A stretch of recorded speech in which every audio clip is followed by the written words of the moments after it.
اعوذ باللہ من الشیطان الرجیم، بسم اللہ الرحمن الرحیم۔ ناظرین کرام، السلام علیکم۔ آپ تمام عاشقان قرآن کو ایک بار پھر سے تفسیر نور کے اس ایپیسوڈ میں خوش آمدید کہتے ہیں۔ ابھی تک ہم نے سورہ توبہ کی 63 آیتوں کی تفسیر کو جان لیا ہے۔ انشاءاللہ آج کے اس ایپیسوڈ میں ہم مزید 3 آیتوں کی تفسیر کو جاننے کی کوشش کریں گے، جس میں ہم یہ جانیں گے کہ کس منافق کو معافی مل سکتی ہے۔ تو آئیے اس کی تفسیر کو جاننے سے پہلے تلاوت اور ترجمے کو سنتے ہیں۔ کتاب انزلناه الیک مبارک لیدبروا آیاته بسم اللہ الرحمن الرحیم يحذر المنافقون أن تنزل عليهم سورة تنبئهم بما في قلوبهم قل استهزئوا إن الله مخرج ما تحذرون۔ منافقین اس بات سے خوف زدہ ہیں کہ کہیں سورہ نازل ہو کر ان کے دلوں کی کیفیت سے آگاہ نہ کر دے۔ آپ کہہ دیں جتنا چاہو مذاق اڑا لو، تم جن کیفیات کے آشکار ہونے سے ڈر رہے ہو خدا اسے آشکار کر دے گا۔ ترجمے کے بعد اب آئیے اس آیت کے نکات پر روشنی ڈالتے ہیں۔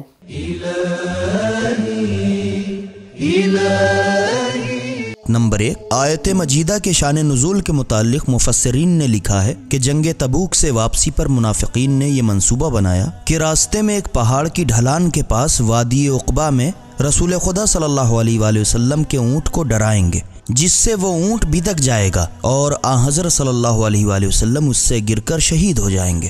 اللہ تعالیٰ نے وحی کے ذریعے حضرت صلی اللہ علیہ وآلہ وسلم کو ان کے منصوبے سے آگاہ کر دیا۔ حضرت عمار بن یاسر اور حذیفہ یمانی حضرت صلی اللہ علیہ وآلہ وسلم کے اونٹ کے آگے پیچھے ان کی حفاظت کر رہے تھے۔ الغرض رسول خدا صلی اللہ علیہ وآلہ وسلم کا اونٹ اس وادی کی ڈھلان پر پہنچا تو منافقین نے حملہ کر دیا۔ رسول خدا صلی اللہ علیہ وآلہ وسلم نے انہیں پہچان لیا اور آپ نے حذیفہ کو سب کے نام بتائے۔ حذیفہ نے عرض کیا کہ آپ ان لوگوں کے قتل کا حکم صادر کیوں نہیں کرتے؟ حضرت صلی اللہ علیہ وآلہ وسلم نے فرمایا کہ میں نہیں چاہتا کہ لوگ یہ کہنے لگ جائیں کہ جب محمد کو حکومت ملی تو اس نے مسلمانوں کو قتل کرنا شروع کر دیا۔ ملاحظہ فرمائیں المیزان فی ظلال القرآن، مجمع البیان، تفسیر کبیر رازی اور نمونہ۔ نمبر 2، منافقین حضرت صلی اللہ علیہ وآلہ وسلم کے پس پشت بیٹھ کر یہ مذاق کیا کرتے تھے کہ محمد صلی اللہ علیہ وآلہ وسلم کہتے ہیں کہ ان کے لیے شام کے محل و قصر کنٹرول میں کر دیے جائیں گے۔ اس پر آیت نازل ہوئی اور انہیں تہدید کی گئی اور اس سے انہیں رسوائی اٹھانی پڑے گی۔ مجموع البیان، آیات الہی کے ایک مجموعے کو لفظ سورہ سے تعبیر کیا جاتا ہے اور اس لفظ کا اطلاق قرآن کریم کی 114 سورتوں پر کیا جاتا ہے۔ یہ اصطلاح صدر اسلام میں بھی رائج اور متداول تھی۔ تو اس نکات میں ہم منافقوں کی سازشوں سے آشنا ہوئے۔ اب آئیے اس آیت کے پیغام پر روشنی ڈالتے ہیں۔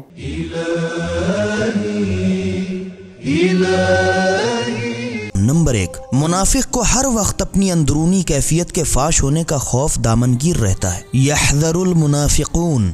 نمبر 2، منافقین ہر وقت خوف زدہ اس لیے تھے کہ وہ جانتے تھے کہ خدا ان کے اعمال و افعال سے آگاہ ہے اور یہ کہ رسول اکرم صلی اللہ علیہ وآلہ وسلم حق پر ہیں اور ان کا خدا سے رابطہ ہے۔ اسی لیے انہیں یہ خوف بے چین کیے رکھتا تھا کہ کہیں کوئی سورہ نازل ہو کر ان کی رسوائی کا سامان فراہم نہ کر دے۔ یحذر المنافقون۔ نمبر 3، قرآنی آیات تدریجی طور پر اور حسب ضرورت نازل ہوئی تھیں۔ ان تنزل سورۃ۔ نمبر 4، ٹھٹھا اڑانا منافقین کا شیوا ہے۔ استہزئوا، ممکن ہے کہ استہزاء یعنی مضحکے سے منافقت مراد ہو۔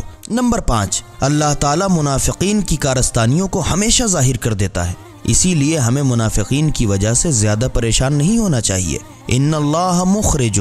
نمبر 6، اللہ کا ارادہ منافقین کی خواہشات پر غالب ہے۔ یحذر ان اللہ مخرج۔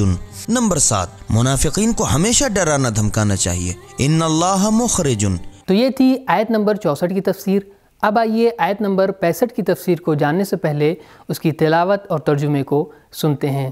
بسم اللہ الرحمن الرحیم وَلَئِن سَأَلْتَهُمْ لَيَقُولُنَّ إِنَّمَا كُنَّا نَخُوضُ وَنَلْعَبُ قل أبالله وآياته ورسوله كنتم تستهزئون۔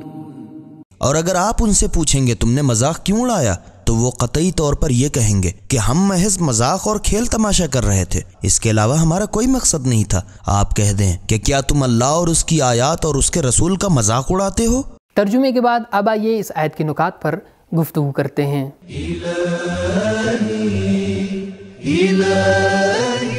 عربی زبان میں خوض کے معنی کیچڑ میں پاؤں کو داخل کرنا ہے۔ قرآن کریم میں یہ لفظ غیر شائستہ افعال کے ارتکاب کو ظاہر کرنے کے لیے استعمال ہوا ہے۔ یہ آیت جنگ تبوک سے مربوط ہے۔ منافقین نے تبوک سے واپسی پر حضرت صلی اللہ علیہ وآلہ وسلم کو شہید کرنے کا منصوبہ بنایا۔ ان میں سے ایک نے کہا کہ اگر ہماری سازش پکڑی گئی تو پھر کیا کریں گے؟ دوسرے منافق نے کہا کہ ہم یہ کہیں گے کہ ہم تو بس مذاق کر رہے تھے۔ یہ جواب عذر گناہ بدتر از گناہ کا مصداق تھا۔ تفسیر مجموع البیان۔ تو لفظ خوض کی وضاحت کے بعد اب آئیے اس آیت کے پیغام کو جانتے ہیں۔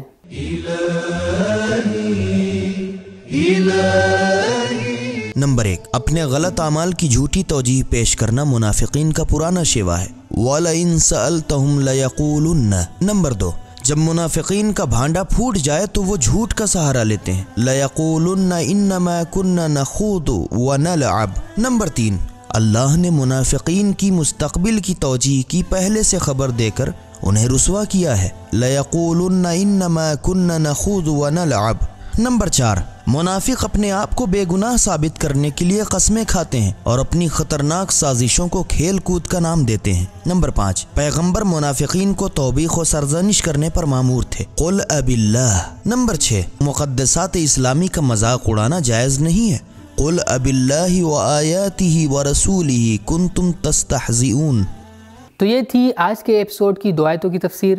اب آئیے آج کے ایپیسوڈ کی آخری آیت کی تفسیر کو جاننے سے پہلے اس کی تلاوت اور ترجمے کو سنتے ہیں۔ بسم اللہ الرحمن الرحیم۔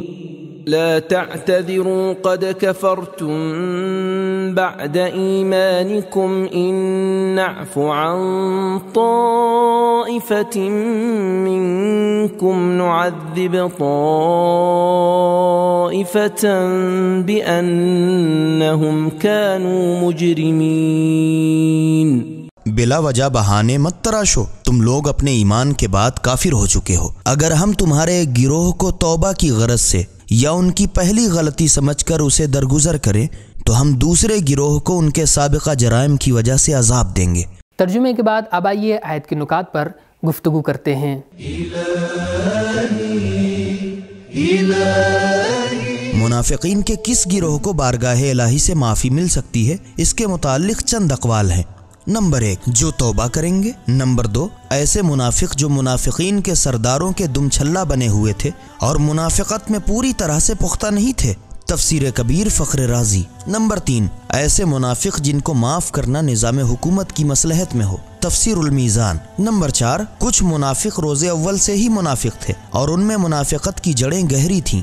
ان کے پہلو بپہلو کچھ ایسے منافق تھے جو منافقت کا طویل تجربہ نہیں رکھتے تھے، ان کی بخشش کی امید کی جا سکتی ہے، جبکہ پکے منافقین ہر صورت لائق عذاب ہیں۔ کانوا مجرمین۔ منافقین میں سے ممکن ہے کہ کچھ لوگوں کو معاف کر دیا جائے۔ اس وضاحت کے بعد اب آئیے آیت کے پیغام پر روشنی ڈالتے ہیں۔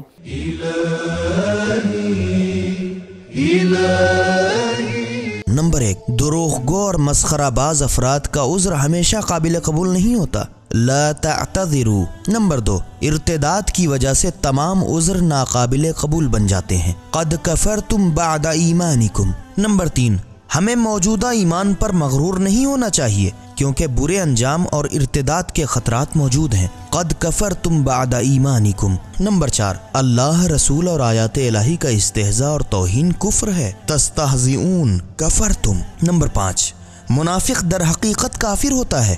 کفرتم۔ نمبر 6، سازشی منافقین اور مخالفین کو تنبیہ کرتے وقت تمام راستوں کو بند نہیں کرنا چاہیے۔ نعفو۔